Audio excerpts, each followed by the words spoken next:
Compressor siya. Nakakatakot. Smell. Inig mo na siya. So yung usok.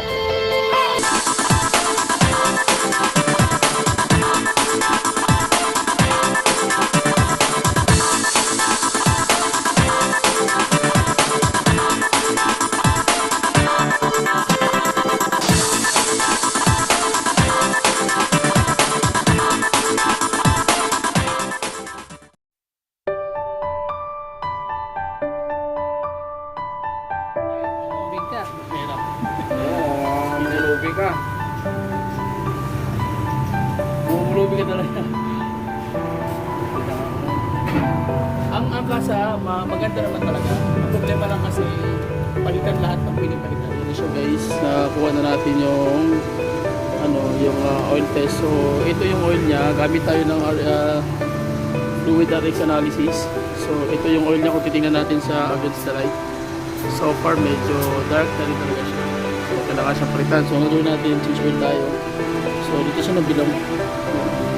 So, ang gawin natin, change oil tayo. Tapos, palit tayo ng oil filter. And then, oil. Tapos, tingnan natin kung ano pwede makapag niya. Doon sa problema ni Sir, yung mausok masyado. Grabe lakas ng usok. So, sama niya.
tayo ng special tools. So sa mga nagtatanong dyan, ayaw rin eh. Pag-google ako.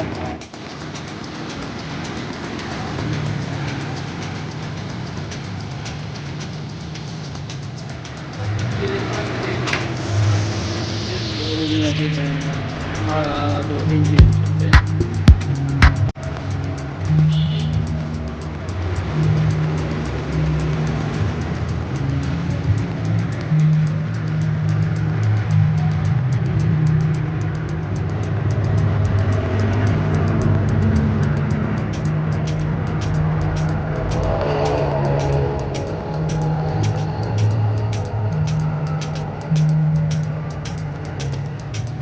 Hulog tayo guys ng tatlong bote.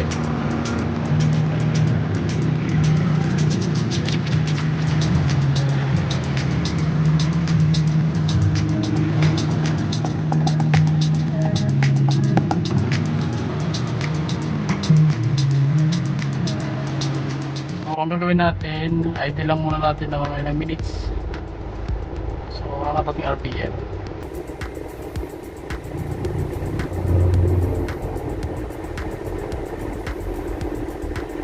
1,500 idling stage para makumalat yung hado treatment sa loob ng internal engine parts and then doon sa fuel system nya.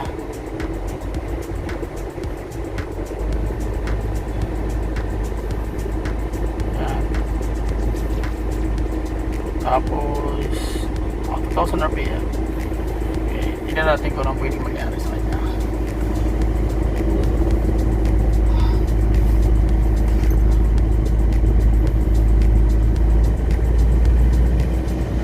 Naramdaman ko na agad, oh. So may pagbabago na agad. May pagbabago na akong naramdaman.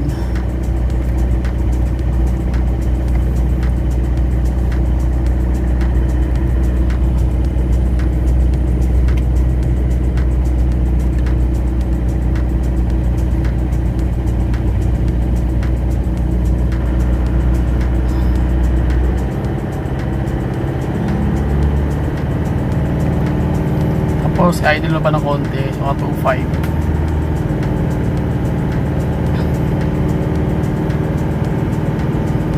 Yan.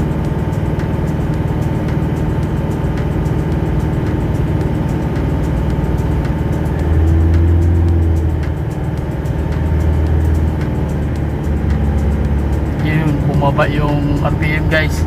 May pwersa nang nangyari, may pagbabago na ako naramdaman. Pero sige lang, ano pa natin, RPM pa rin natin 5 hanggang sa makuha natin yung engine compression ng up to 1,200 may maramdaman na tayo. So bago to yung oil, bago tayong oil filter. So ang nila na palit is yung nagpalit is yung oil fuel filter. Pero okay na yan.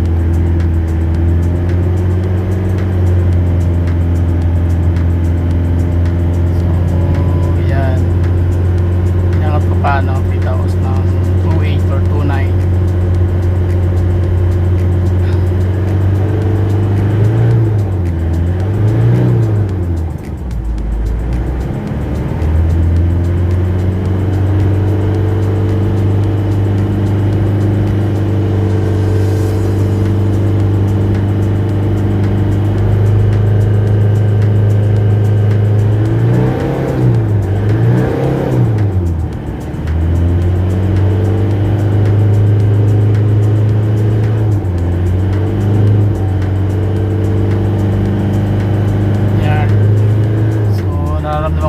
Grabe ang dumi ng piston nito.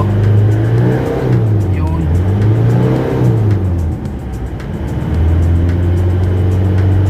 Yun, grabe labas ang usok sa likod. Makikita nyo. Lalakas akong video eh. Kasi lang mamaya after tingnan natin kung may usok mo ba siya. O anong klase yung usok meron siya. Yun, kundi na lang talaga. Kundi na lang. Tingnan natin sa side mirror. Pakin nyo na po ni RB5.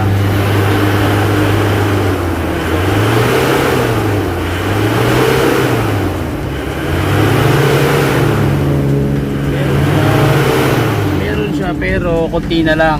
Hindi tulad kanina na bulwak talaga. So hindi pa yan. Sige, continue sa natin. Hindi natin ikakat yung video para makita nyo kung ano yung result sa Hado engine treatment pag naghulog kayo ng industrial ng Hado nanotechnology sa makina nyo sa diesel, especially sa mga Isuzu Sportivo model 2012 up. So wala na yan, loss compression na yan. So anong gagawin? Top overhaul, lilinisan. So ba't tayo magta-top overhaul?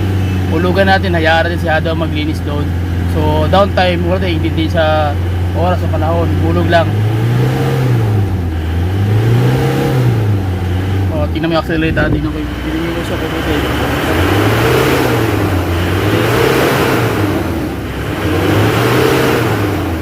Pati guys, hindi pa tayo tumatakbo na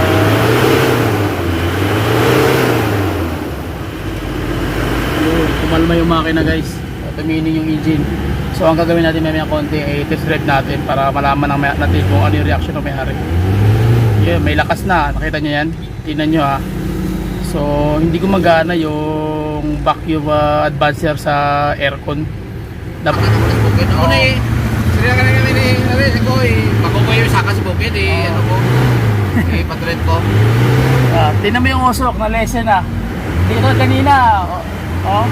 Kasi sa una, itong pagkuban eh. Ito nga puwin sa amon.